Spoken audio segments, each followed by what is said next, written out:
guys, it's Jennifer again. I'm actually filming this back to back if you watched the last video because I have a few minutes here by myself, so it's kind of better for me to film when my son is not yelling in the background.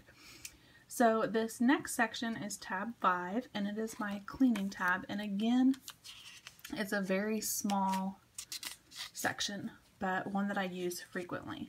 So I do follow Fly Lady Cleaning. It's a zone per week in your house. You can find the information at flylady.net, and I have a couple other of old Periscope replays that you can watch that kind of go through everything and break down the website if you're interested in that.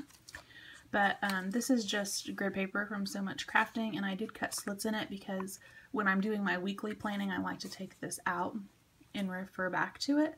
So I just broke down the zones and what I needed to do in each zone.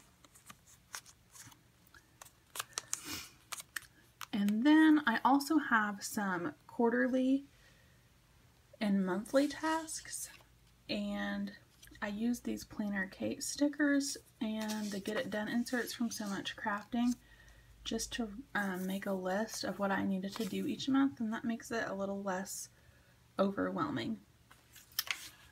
And that's it. That's all that's in that section. I'm kind of going back and forth on this.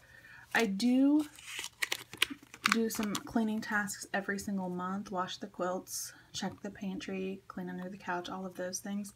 And this is a free printable from So Much Crafting, and I can't decide if I want to put it in that cleaning tab. Right now it's in my yearly tab, which you saw in video number 1, but that is part of my cleaning.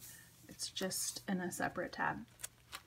So that's it for that section.